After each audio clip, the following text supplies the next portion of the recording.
मूर्तिभेदविभागिने व्योमवद्व्याप्तदेहाय दक्षिणामूर्तये नमः। नारायणं समारम्भां शङ्कराचार्यमध्यमाम् अस्मदाचार्यपर्यन्तां वन्दे गुरुपरम्पराम्। नमस्ते शारदे देवी काश्मीरपुरवासिनी त्वामहं प्रार्थये नित्यं विद्यादानं च देहि मे। ब्रह्मस्वरूपा परमा ज्योतिरूपा सदा करी सर्वविद्यादेवी तस्यै वाण्ये नमो। सच्चिदानन्दरूपाय विश्वोत्पत्त्यादिहेतवे तापत्रयविनाशाय श्रीकृष्णाय वयं नमः। यं प्रव्रजन्तमनुपेतमपेतकृत्यं द्वैपायनो विरहकातर आजुहाव पुत्रेति तन्मयतया तरवाभिनेदुः तं सर्वभूतहृदयं मुनिमानतोऽस्मि। बोलिए श्रीमद् भागवत महापुराण की जय। गोपाल कृष्ण भगवान की जय। श्री राधा रानी की जय। सब संतन की जय। सत्संगामध्ये काल आपण ऐकलं होतं की त्या ठिकाणी भगवान परमात्म्याच्या वैकुंठ धामामध्ये दोन जय आणि विजय नावाचे द्वारपाल होते आणि त्या द्वारपालांना त्या ठिकाणी त्यांच्या अपराधामुळे सनकादी ऋषींच्याकडून अभिशाप मिळाला। काय अभिशाप मिळाला? अभिशाप काय मिळाला? कालचं लक्षात नाही म्हटल्यावर मग काय करायचं बरं? जय आणि विजय नावाच्या द्वारपालांना अभिशाप मिळाला। तुम्ही या ठिकाणी आसुरी प्रवृत्तीचं आचरण केलं, संत महापुरुषांचा अपमान केला आणि हा अपमान अत्यंत जघन्य आहे, दंडनीय अपराध आहे। तर अशा वेळेस त्या ठिकाणी अभिशाप मिळाला। भगवान परमात्म्याची ही सगळी इच्छा होती, परमात्म्याची सगळी लीला होती। त्याप्रमाणे त्या ठिकाणी सनकादी ऋषी निघून गेल्यानंतर भगवान परमात्म्याच्या आज्ञेनं आता जय आणि विजय दोघांना त्या ठिकाणी वैकुंठ लोकामधून काढून दिलं, त्यांचं पतन झालं आणि यानंतर आता ते कुठे जायचं म्हणून त्या ठिकाणी दितीच्या गर्भामध्ये जाऊन बसले। तर त्या ठिकाणी अशा प्रकारे ही सगळी जी कथानक होतं हे सगळं ब्रह्मदेवानं त्या ठिकाणी इंद्रादी देवांना समजावून सांगितलं। कारण इंद्रादी देव कशासाठी आले होते ब्रह्मदेवाकडे की सगळी सृष्टी अंधार झालेला आहे, अंधकारमय झालेले आहे सगळीकडे आणि अंधार असल्यामुळे त्या ठिकाणी काहीही कर्म होत नाही, कशा प्रकारचेही सत्कर्म घडत नाहीत। त्यामुळे काहीतरी उपाय सांगा, हे कशामुळे झालेलं आहे। या सगळ्या कारणाचं जेव्हा निदान झालं भगवान ब्रह्मदेवाकडून सांगण्यात आलं की हे असं आहे, त्याच्यामुळे त्या ठिकाणी देवी दितीच्या गर्भामध्ये जे दोन असुर आहेत, राक्षस आहेत, तर दैत्य असल्यामुळे त्यांच्या त्या ठिकाणी अज्ञानामुळेच त्या ठिकाणी सूर्याचं जे तेज आहे ते क्षीण झालं आणि मग अशा प्रकारे तुम्ही काही काळजी करू नका, जे काही आहे परमात्म्याच्या इच्छेनं होते। तर भगवान परमात्माच या संपूर्ण आपल्या समस्येचं हल शोधून आणते। मग अशा प्रकारे इंद्रादी देवतांना सांत्वना केली। इंद्रादी देव परत आपल्या घरी सगळे निघून गेले. यानंतर आता इकडे पृथ्वी लोकामध्ये माता दिती मातेच्या गर्भामध्ये जे दोन असुर वाढतायत, त्या दोघांच्या तप्त तेजाने त्या ठिकाणी दिती माता अधिकाधिक दिवसेंदिवस चिंता करते की माझ्या मुलांच्या द्वारे की साधू लोकांना त्रास होईल, ब्राह्मणांना त्रास होईल आणि समाजाला त्रास होईल, देवता लोकांना देखील त्रास होईल. मग यांना मी काही जन्माला घालायचं नाही. पण असं किती दिवस चालेल नाही का? हे काही फार काळ टिकवता येत नाही. तरीही 1 नाही 2 नाही 100 वर्षे दितीने गर्भामध्ये ठेवलं आणि त्यांना जन्मालाच घातलं नाही. शेवटी कश्यप ऋषींचं तेज आहे आणि कश्यप ऋषींच्या सांगण्यावरूनच त्या ठिकाणी 100 वर्ष पूर्ण झाल्यानंतरच दिती मातेनं त्या ठिकाणी या 2 दैत्यांना जन्माला घातलं. दोघंही जन्माला आले आणि जन्माला आल्याबरोबर ते एका मोठ्या पर्वतापेक्षाही अत्यंत मोठ्या शरीराला प्राप्त झाले. मोठे मोठे दिप्पाड शरीर. जन्माला आल्याबरोबर त्यांचं शरीर जर त्या ठिकाणी पाहिलं, त्यांचं वर्णन केलेलं आहे की या दोघांच्या डोक्यामध्ये अत्यंत लख अशा सुवर्णमयी मुकुटाची जी आकृती होती, ते मुकुट अगदी ते जर दोघे उभे राहिले तर त्या मुकुटाचं जे टोक होतं ते स्वर्गलोकात पोहोचलं. कुठे? स्वर्गलोकात पोहोचलं. आणि यांचे पाय होते पृथ्वीवरती. एवढे मोठे धिप्पाड होते ते. आणि त्यांचं जे शरीर होतं बघा, जन्माला ते जेव्हा येत होते त्यावेळी पृथ्वीवर अत्यंत भयानक भयानक भयानक दृश्य घडू लागले. बघा त्या दृश्यांचं तर एवढं काही सुंदर वर्णन केलंय ना, राक्षस लोक त्या ठिकाणी जन्माला आल्यानंतर असं काही होतं हे सगळं आपल्याला पाहून आश्चर्य वाटेल. कारण आपण वर्णन ऐकतो की भगवान परमात्मा जन्माला येणार आहे. असं नवमी तिथी मधुमास पुनीता शुक्ल पक्ष अभिजित हरिप्रीता. नवमी तिथी आहे, मधुमास आहे, पुनीत पावन वेळ आहे, अभिजित मुहूर्त आहे. अत्यंत सुंदर प्रकारे जी पृथ्वी आहे ना बघा, सृष्टी जी आहे ती सुंदर सुंदर फुलांनी फळांनी बहरलेली असते. छान छान पैकी सगळं सुंदर घटना घडत होत्या. त्यावेळी भगवान कृष्ण जेव्हा जन्माला आले त्यावेळी सुद्धा अनेक प्रकारच्या सुंदर सुंदर त्या ठिकाणी घटना पृथ्वीवर घडत होत्या. परंतु हे भगवान परमात्मा अवतार घेत असताना, कुणी संत महापुरुष अवतार घेत असताना असे सगळे शुभ शकून होतात. परंतु एखादा राक्षस जेव्हा जन्माला येतो ना तेव्हा सगळे अपशकुन असतात. सगळे अपशकुन. संपूर्ण चराचरामध्ये एकानंतर एक अपशकुन. काय सांगितले? म्हणताय की त्या दोघांच्या जन्माला, त्या दोघांच्या जन्माबरोबरच त्या ठिकाणी स्वर्गलोक, पृथ्वीलोक, अंतरिक्ष लोक आणि संपूर्ण पाताळ रसातळ लोक थर थर थर थर कापायला लागलं. भीतीनं भीती वाटायला लागली. हे जे दोघं येणार आहेत ना हे फार प्रचंड क्रूर उद्धट अशा प्रकारचे हे दैत्य परम महाबळी आहेत. दैत्य जे आहेत पराक्रमी आहेत. अशा प्रकारच्या या दैत्यांचं आगमन झालं. सगळे पृथ्वी पर्वत आदी थरथर कापायला लागले. सगळ्या दिशांमध्ये अगदी आग आग व्हायला लागली. दाहकता निर्माण झाली सगळ्या दिशांमध्ये. सगळीकडून उल्कापात व्हायला लागला. बघा किती विचित्र बरं ही घटना. उल्कापात, एवढे मोठे मोठे अपशकुन व्हायला लागले.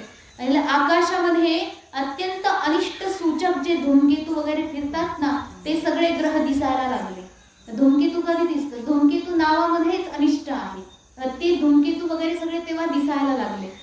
पुढे सांगितले की बघा एवढं भयंकर वावटळ सुटायला लागली. मोठे मोठे जे वादळ असतात ना ते वादळ सुटायला लागली. भयंकर अगदी साय साय करताना ते वारं आलं आणि पृथ्वीवर जेवढे झाडं वगैरे जे होते ना उठून उठून इकडं तिकडं फेक असं सगळं सुरू झालं. उत्पात सुरू झाला. म्हणजे ह्या लोकांच्या आगमनाला प्रकृती सुद्धा साथ देत नाही. इतकं भयानक दृश्य त्या ठिकाणी उत्पन्न झालं. त्यामध्ये पुढे सांगितले की जी आकाशामध्ये बीज लखलख करते ना, बीज कडकडाट होतो. अगदी सगळीकडे जोरात जोरात वीज कडकड करते. एकदम सुंदर असं वाटते की नेमकं काय तर प्रलय होतोय की काय. एवढं भयानक सगळं दृश्य व्हायला लागलं. त्या ठिकाणी सांगितले की सूर्य चंद्र आदी जे चांगले देवता आहेत, ग्रह, ते सगळे लुप्त व्हायला लागले.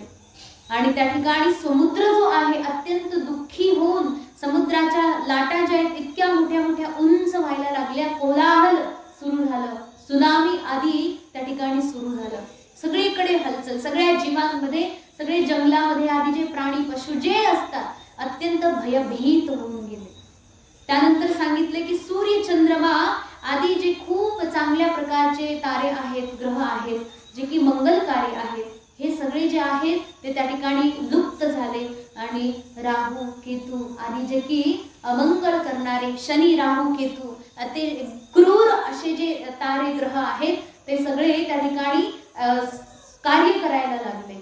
आणि बाकीचे जे सौम्य तारे आहेत, ग्रह आहेत, ते कार्य करायचं बंद करायला लागले. त्यानंतर सांगितले की बघा जे ऋषीमुनी लोक असे नाही का जुन्या काळात ते एखाद्या गुहेमध्ये वगैरे बसतात, गुहेमध्ये फार तपस्या वगैरे करतात, शांत वातावरण असतं, तर त्या गुहेमध्ये असं घडघड घडघड जोरात वाजायला लागलं. काहीतरी अगदी घडघडावट म्हणतात त्याला, जोरात आवाज यायला लागला. त्यानंतर सांगितले की गाव जे असतात, गावागावांमध्ये गिधाड असतात ना, गिधाड काय करतात, मेलेलं मांस खातात. ते गिधाड शक्यतो स्मशानात वगैरे इकडे तिकडे जास्त करून पाहायला मिळतं.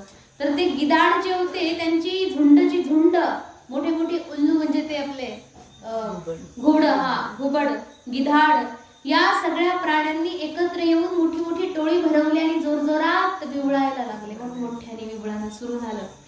त्यानंतर सांगितले की जिकडे तिकडे गल्लीमध्ये ते कुत्रे जे असतात ना, मोठे मोठे कुत्रे, अगदी ते कुत्र्यांनी काय सुरू केलं, दोन प्रकारचे ओरडायला सुरुवात केली. एक तर ते काही कुत्रे गायनाच्या सुरामध्ये ओरडत होते आणि काही रडण्याच्या सुरात ओरडत होते. कुत्रे दोन प्रकारे ओरडतात बघा, एकदम. आता आपल्याला ते येत नाही, आता ते ऐकायला ते येत नाही, पण असतं नाही का, म्हणजे मोठ्या मोठ्याने विवळतात. एक तर ते रडतात, नाहीतर ते गातात, दोन प्रकारे करतात. म्हणजे गाण्यामध्ये त्यांना त्यांची मस्ती आहे, परंतु रडताना त्यांना काहीतरी म्हणजे विचित्र असं शकून दाखवायचं असेल तर ते रडतात. मग अशा प्रकारे दोन्ही सांगितले. त्यानंतर सांगितले की हे विदुरजी महाराज की जे गाढवं वगैरे जे असतात ना, ते मोठी मोठी झुंड करून खेचरं वगैरे ते कसं ओरडतात वेगळ्या प्रकारे, खेचरांचं ओरडणं ऐकले ना, तर ते प्रत्येक ठिकाणी त्यांचा ते आवाज सुरू झाला. आणि त्यांच्या आवाजामुळे सगळे पक्षी लोक त्या ठिकाणी त्यांचा किलबिलाट सुरू झाला. त्यांना त्या आवाज सहनच होईना, कुत्र्याचाही आवाज सहन होईना, गाढवाचाही आवाज सहन होईना, सगळ्या पक्ष्यांचा किलबिलाट सुरू झाला. सगळ्यांनी आपले घर सोडून दिले आणि आकाशात इकडे तिकडे सैरा वैरा फिरू लागले. त्यांना त्यांचं घर सापडेना. अशा प्रकारे अत्यंत विचित्र अशी ही स्थिती त्या ठिकाणी उत्पन्न झाली. खूप अत्यंत काय म्हणतात ना, ढग नाही तरी पण आकाशामध्ये घडघड वाजते आणि घडघड वाजून अत्यंत अकाळी अवेळी पाऊस पण पडतोय. अत्यंत विचित्र अशी परिस्थिती उत्पन्न झाली. कधीवर हे जे दैत्य जन्माला येतात त्यावेळेची ही घटना. जन्माला आल्यानंतर त्यांचं जे शरीर होतं फार मोठं, अगदी स्वर्गलोकालाच त्यांचं मुख टेकत होता. आणि अशा प्रकारे हे दोन्ही दैत्य अत्यंत भयानक दिसू लागले. ते दोघंही जेव्हा पृथ्वीवर एक एक पाऊल ठेवून चालत होते ना, असं वाटत होतं मोठा भूकंप झालेला आहे. म्हणजे एक पाऊल जर एक टाकलं तर असं मोठा भूकंप. त्या पायाखाली कितीतरी प्रकारचे जीव, किती जंगल, किती वन, किती समुद्र आदी आदी सगळं काय म्हणतात चिरडून जात होतं, शिल्लक राहत नव्हतं. म्हणजे भूकंप तरी छोटा असतो, भूकंप झाला तर काय होतं, थोडी जमीन हादरेल का, कुठेतरी फट पडेल किंवा काय होईल, असं काहीतरी बिल्डिंग वगैरे कोसळेल. परंतु यांचा पायाखाली तर सगळं अगदी चूर्ण होऊन जात होतं, काही शिल्लकच नाही, अगदी सगळं काही नष्टप्राय. अशा प्रकारचे हे दोन्ही दैत्य, त्या दोघांचं आता नामकरण करायचं आहे.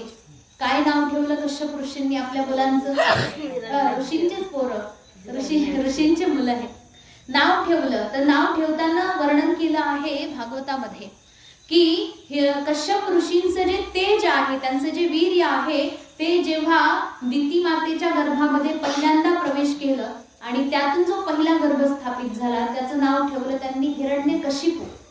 आणि दिती मातेच्या गर्भामधून जो पुत्र पहिल्यांदा बाहेर आला त्याचं नाव ठेवलं हिरण्याक्ष. तर मोठा आहे हिरण्यकशिपू आणि छोटा आहे हिरण्याक्ष. तर अशा प्रकारे हे दोघं यमज म्हणजे जुळे भाऊ, जुळे भावांना संस्कृतमध्ये यमज म्हणतात. तर हे असे जुळे दोघं भाऊ, एक मोठा एक धाकटा.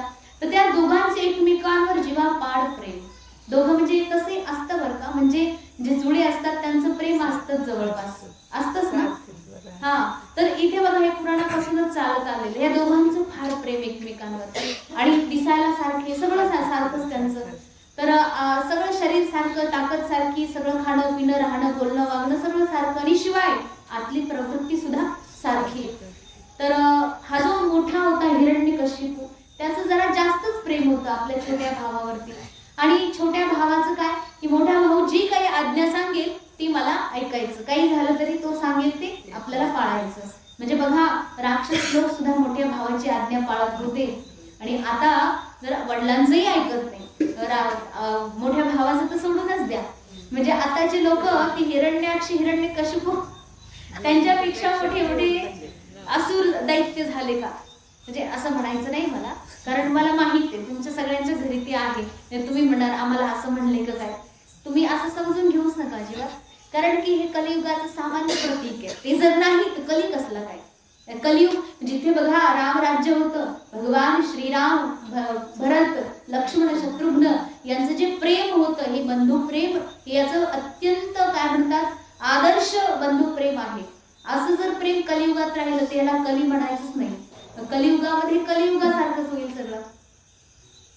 तर त्या ठिकाणी असुर लोक हे दोघेही, हे तर सत्ययुगातली गोष्ट आहे, तर हे दोघेही एकमेकांवर फार त्यांचं प्रेम आहे. अशा प्रकारे हे सगळे दोघं अगदी कसल्याही प्रकारची भीती नाही ह्या जगामध्ये. मला कुठेही जा, काही तोडा, काही फोडा, काही घ्या, काही उचला, काही आपटा, कुणी काही म्हणायला नाही. कारण म्हणेल कोण, तर कारण त्याला पाहिलं की सगळे जीव लपून बसायचे, हे कधी एकदाच जाईल म्हणून प्रार्थना करायची, यांनी येऊ नये, आणि जर आलाय चुकून मुकून आपल्या दुर्भाग्याने तर याने निघून जावं. अशा प्रकारे हे हाहाकार सगळीकडे सुरू झाला.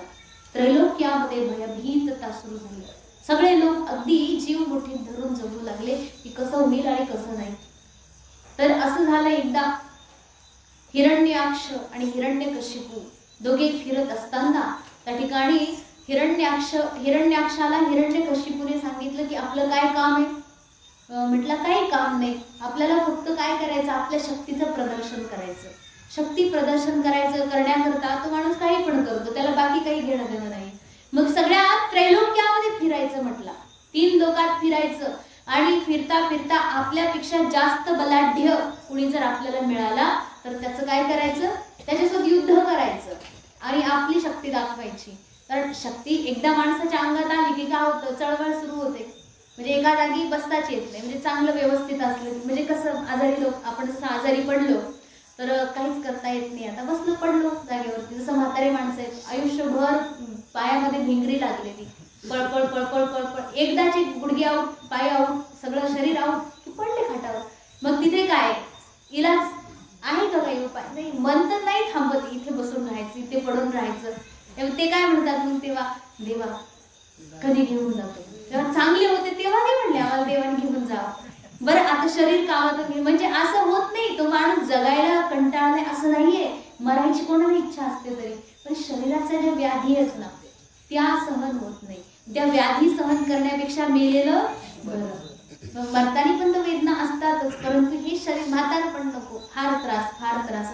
आणि जेव्हा चांगलं वय असतं तेव्हा देव काय, कसला देव आणि कोण देव आठवतच नाही अजिबात.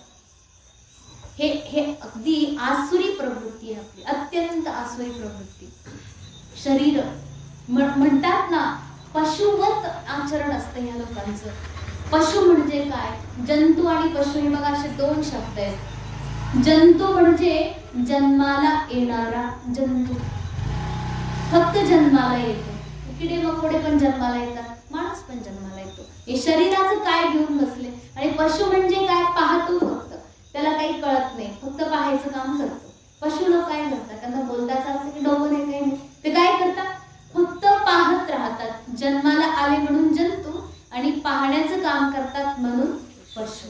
मग तेच जर मनुष्याचं असेल तर भेद काय उरलाय. कारण बघा शरीर तर सगळ्यालाच मिळालं, कुत्र्याला सुद्धा शरीर मिळाले, मग आपणच का बरं एवढा अभिमान करायचं की हे माझं शरीर? अरे शरीर तर कुत्र्याला मांजराला पण मिळाले, आपल्याला मिळाले तर नवल कशाचं? बरोबर ना? सगळ्यांना देवाने शरीर दिलेलं आहे, फक्त एवढाच फरक आहे, आपल्याला माणसाचं दिलंय आणि त्याला कुत्र्याचं दिलंय किंवा ज्याला जे दिलंय. फक्त शरीर तर शरीर आहे, याच्यावर एवढा माणूस अभिमान करतो.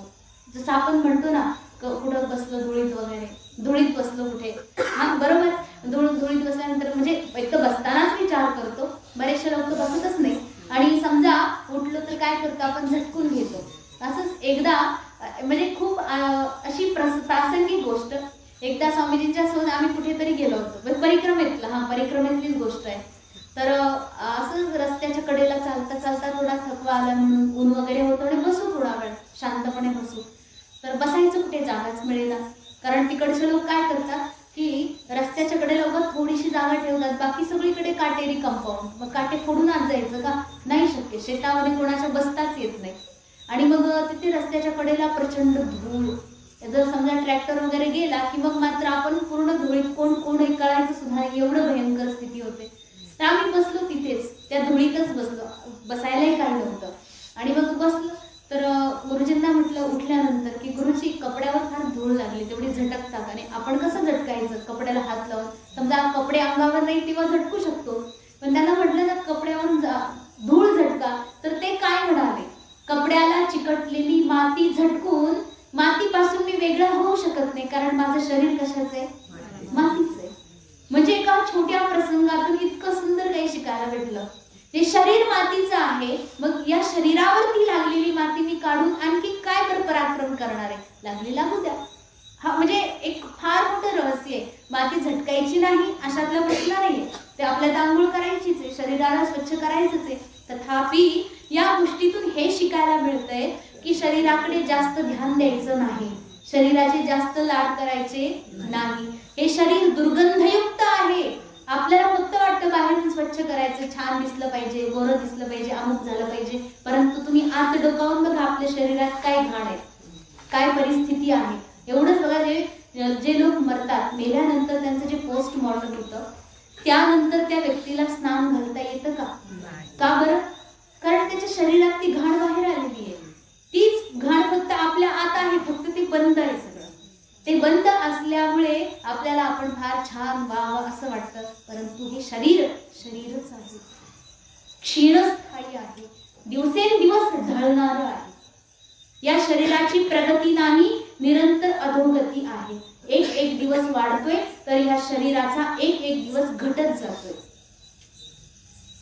मग हे शरीर जे आहे, या शरीरावर ममत्व, या शरीरावर अहंकार, आसक्ती असं ज्या व्यक्तीची आहे, तो व्यक्ती हिरण्याक्ष आणि हिरण्यकशिपू निश्चित आहे शरीरावर. कारण त्याचं बळ कशामध्ये होतं? शरीरामध्ये होतं. त्याचं बळ आत्मिक बळ नव्हतं, परमात्म्याच्या प्रति भक्ती, निष्ठा, भाव. आता पूर्वजन्मामध्ये तो भक्तच होता, परंतु आता सध्या त्याची स्थिती काय आहे? पूर्वजन्माच्या बळावरती, त्याच्या पुण्याईवरती भगवान ह्या जन्मात त्याला मारतील, परंतु ह्या जन्माचं काय पुण्य आहे त्याचं? या जन्मामध्ये तर असुर म्हणून जन्माला आलेला, उलट सगळ्या जगाला त्रास देणारा आहे. आणि या शरीरावरती फक्त अहंकार करून हे शरीर मी आहे आणि या शरीरासमवेत सगळं जे काही आहे ते माझं आहे, अशा प्रकारे अहंत्व आणि ममत्व, अशा प्रकारे जडणारा जो जीव आहे तोच हिरण्याक्ष आणि हिरण्यकशिपू आहे. अज्ञान आहे, अत्यंत घोर अज्ञान. आणि या घोर अज्ञानामध्ये पिशाचले काय म्हणतात, अज्ञानाने वेढलेले, तडफडलेले सगळे जीव, अहंकारी, आपल्याला स्वतःला अल्पज्ञ, सर्वज्ञ, आर्य समजणारे, आपण सर्व अज्ञानी जीव त्यामध्येच येतो. हा, आपल्याकडे एवढं मोठं बळ नाही की आपण सगळ्या जगाला त्रास देऊ शकतो, परंतु आपल्याकडे ती शक्ती, आत्मिक बळ सुद्धा नाहीये जेणेकरून आपण आपलं कल्याण करू शकतो.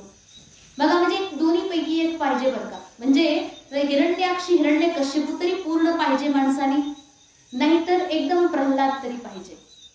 दोन्हीला भगवान भेटले ना. हिरण्याक्षाला मारलं, भगवान आले होते, आणि प्रल्हादाचा उद्धार केला, तिथे त्याच्यावर कृपा केली, तिथे पण भगवान आले. मग एक परम भक्त होता आणि एक परम वैरी होता. दोघांनाही भगवान भेटले. आपलं काय? आपण ना धड भक्त आहेत ना धड, त्याच्यामुळे आपल्याकडे देव येत नाही, भगवान येत नाही.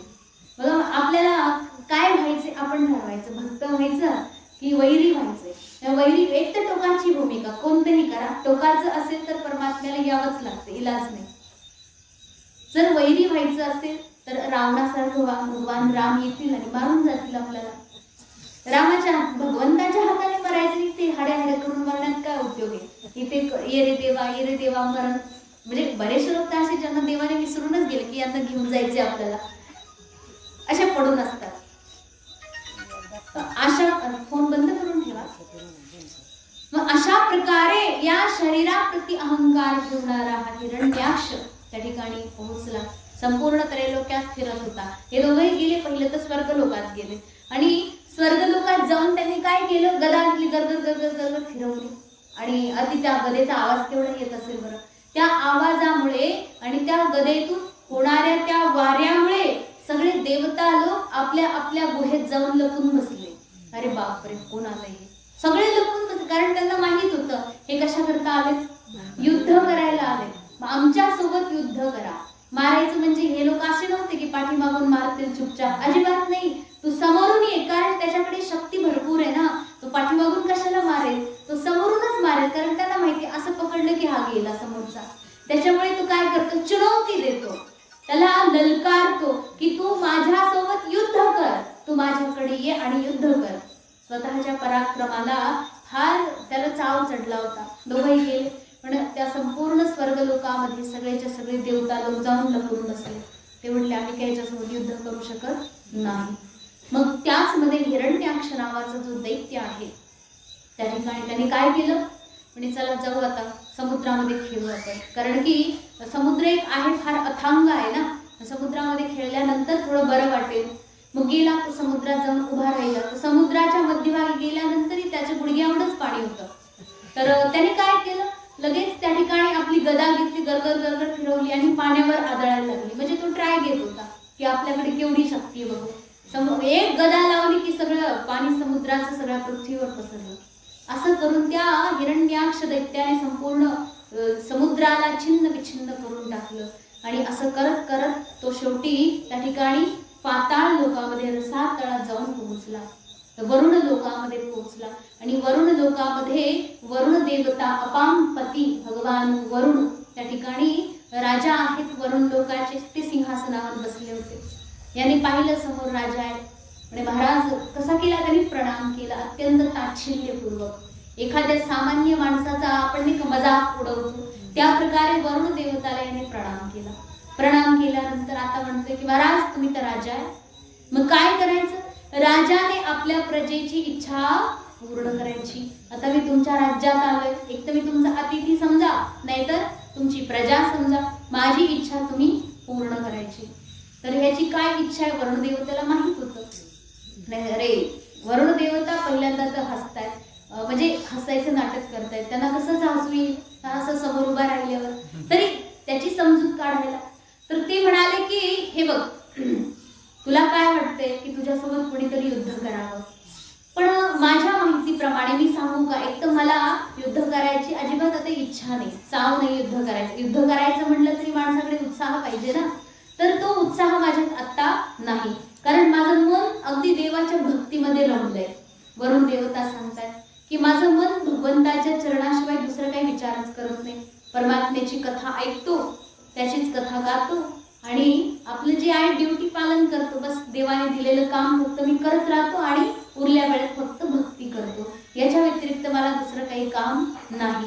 आणि तशीही आणखी एक गोष्ट सांगू का तुला, म्हटले की हे बघ, ह्या सगळ्या चराचरामध्ये आतापर्यंत जेवढे आहेत त्या सगळ्यांमध्ये मला तरी नाही वाटत की तुझ्या समोर कुणीतरी क्षणभर पण टिकेल, पण तुझी फार शक्ती आहे. म्हणजे यांना थोडंसं फुगवून दिलं की मग काय आपण सुरक्षित होतो.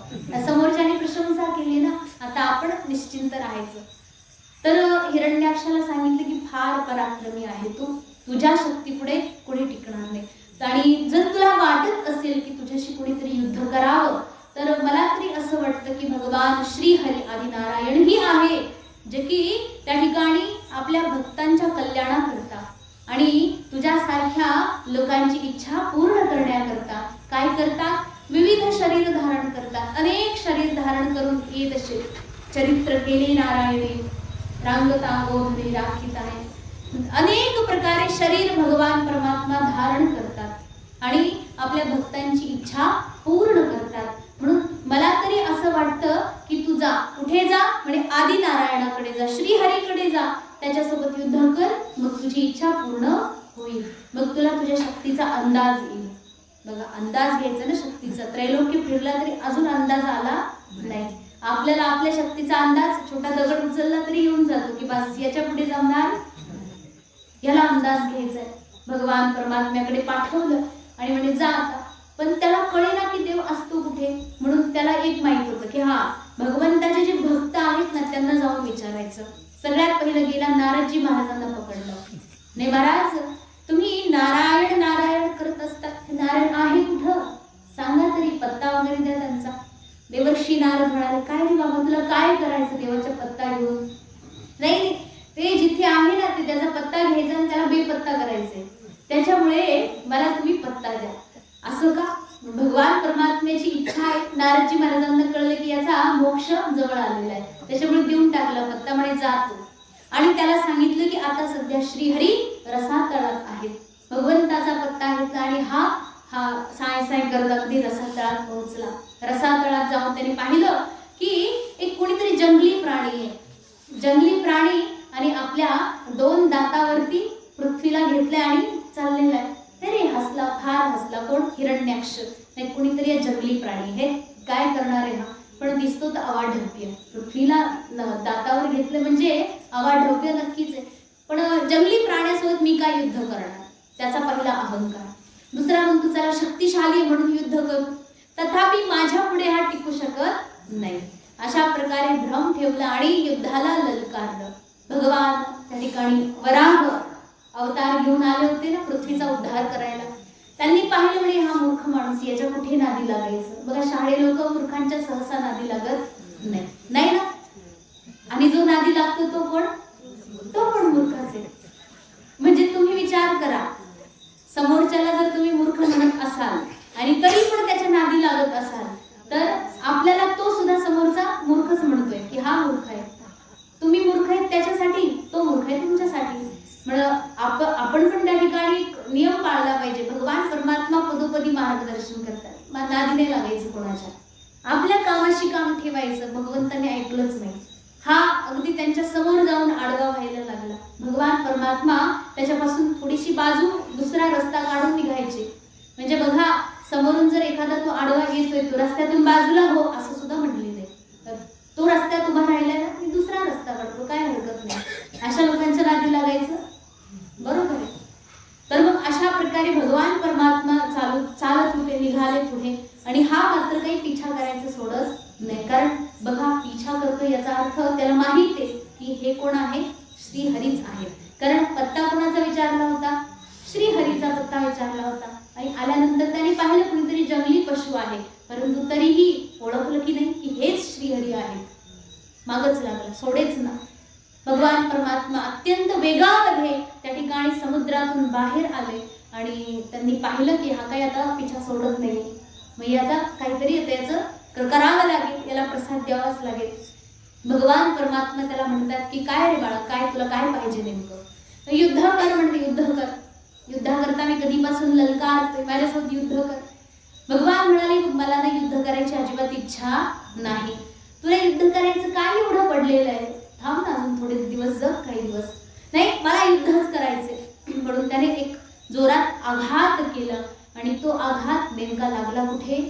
भगवान परमात्मा घेऊन चालले होते पृथ्वी मातेला आणि तो आघात लागला पृथ्वी मातेला. पृथ्वी माता घायल झाली. त्राही त्राही, हे भगवान, हे नारायण, कृपा करून माझी रक्षा करा. समुद्रातून तर बाहेर काढलं तुम्ही, रसातळातून बाहेर काढलं, परंतु हा जो आहे ना हिरण्याक्ष, याने मला मारलं आणि मला खूप लागलं. भगवान परमात्मा आता माता पृथ्वीची रक्षा करण्याकरता. बघा, म्हणजे असं सहज त्यांनी युद्ध केलं नाही, त्यांनी अगोदर खोड केली. म्हणून भगवान म्हणते आता मात्र तुला क्षमा नाही. परमात्म्याने पृथ्वी एका ठिकाणी स्थिर केली. हीच जी कथा आहे मागच्या अध्यायामध्ये आपण ऐकलेली आहे आणि तीच कथा परत एकदा पुढच्या अध्यायामध्ये आली, फक्त त्याचं स्वरूप थोडं वेगळं आहे. मग हिरण्याक्ष दैत्याला त्या ठिकाणी बऱ्याच प्रकारे युद्ध केलं देवाने, थोड्या वेळाने अनेक वेळ फक्त त्याचं म्हणजे काय म्हणतो मनोरंजन केलं. कधी गदा फेकली, कधी काय अनेक प्रकारे युद्ध केलं. एकतर सुरुवात अशी झाली होती ना, तो काय म्हणाला होता देवाला, काय तू जंगली पशु आहे, तुझ्यासोबत कोण युद्ध करेल, पण चला मला थोडंसं बरं वाटते म्हणून युद्ध करेल, पण जंगली पशु म्हटलं होतं. तर भगवान त्याला समजावून सांगत, हे बघ तू मला काय म्हटलं, जंगली पशु. मग जंगली पशु तुझ्या समोर काय बरं टिकेल, अजिबात नाही. तू तर कसा आहे, ग्रामसिंह आहे. बघा इथे संस्कृत मध्ये किती सुंदर शब्द आहेत, याचा आपल्याला खूप काय म्हणायचं अभिमान वाटायला पाहिजे.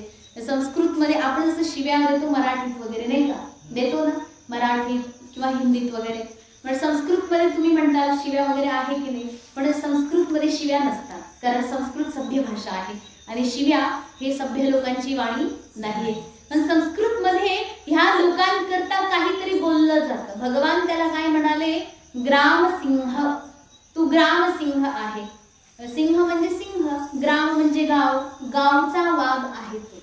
म्हणजे काय, जसं एखादा कुत्रा असं नाही का, कुत्र्यालाच म्हणतात गावचा वाघ, कारण तो काय करतो, ही गल्ली त्याच्या परिचयाची गल्ली, एवढे 4-5 घर जेवढे आहेत ना तेवढे गल्लीतले सगळे परिचयाचे येतात आणि त्या परिचयात मध्ये अनेक कुत्रे येतात. गल्लीमध्ये 7-8-10 कुत्रे, त्यापैकी एक कुत्रा हिरो असतो, म्हणजे त्या ग्रुपचा लीडर असतो आणि बाकी सगळे कुत्रे त्याला घाबरतात.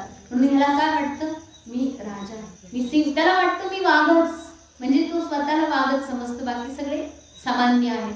अशा प्रकारे तो स्वतःला सिंह समजतो, ग्रामसिंह म्हटले. आणि तोच कुत्रा या गल्लीमध्ये स्वतःला एकदम मोठा वाघ समजतो. पण तोच कुत्रा दुसऱ्या गल्लीत जेव्हा जातो तेव्हा बाकीचे कुत्रे त्याला भुकत असतात आणि हा घाबरून शेपूट दाबून परत आपल्या गल्लीमध्ये येतो.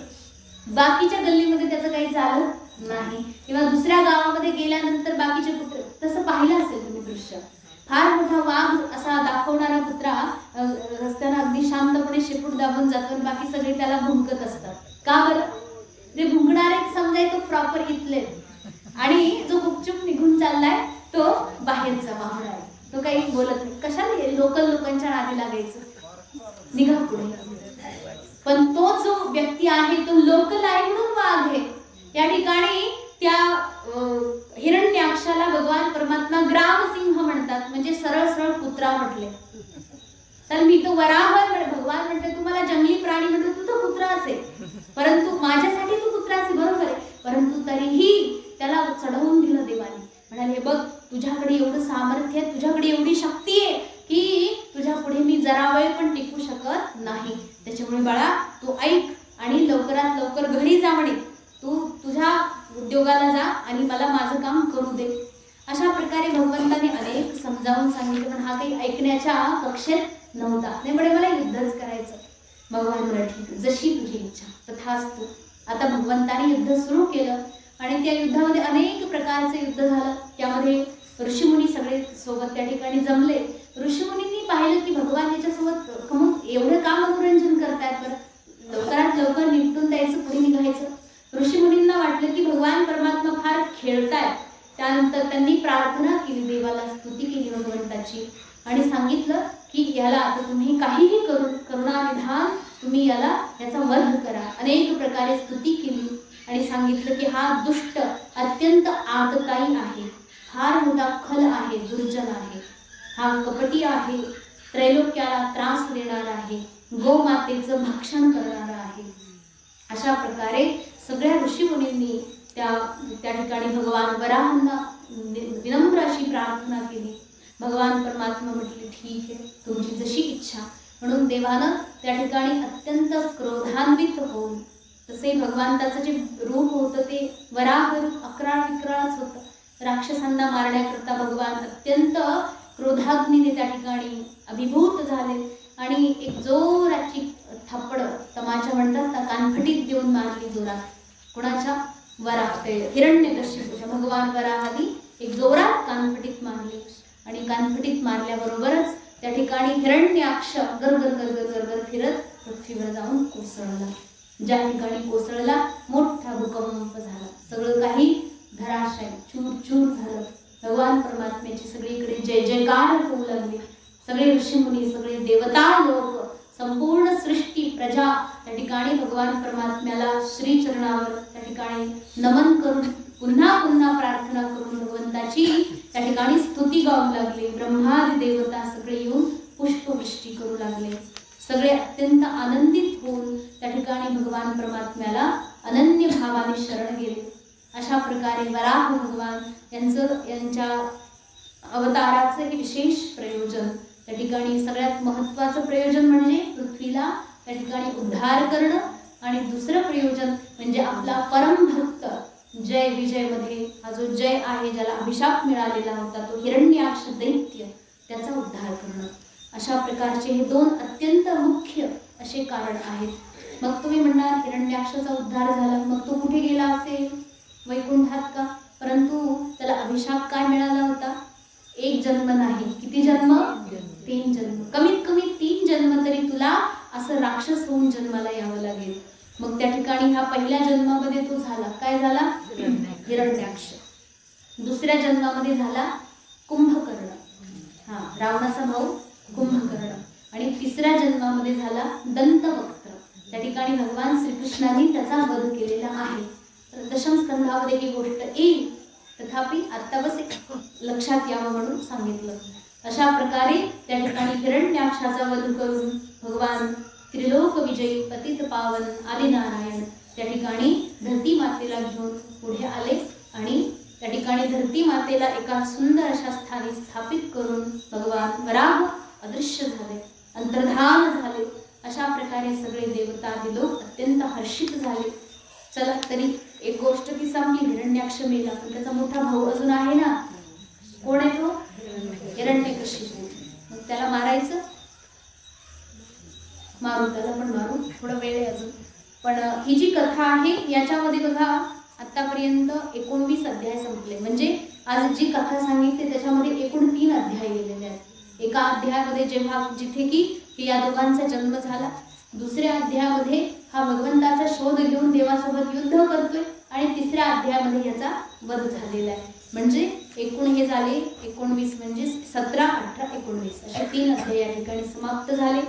उद्या 20व्या अध्यायामध्ये त्या ठिकाणी ब्रह्मादी सर्व देवतांच्या द्वारे भगवंताची काय प्रकारची कशी स्तुती केली गेली आहे, आणि या संपूर्ण सृष्टीचं कशा प्रकारे आता वर्णन होते ते पाहायचे. कारण आता पृथ्वी आलेली आणि मनु महाराज, शतरूपा देवी त्या ठिकाणी आता आपली सृष्टी सुरुवात करतील. मग त्यांनी काय केलं, कसं केलं, या सगळ्याचं आता हळूहळू वर्णन पुढे चालेल. तर अशा प्रकारे झालेली सेवा भगवत चरणी समर्पित करून वाणीला विराम देऊ. ओम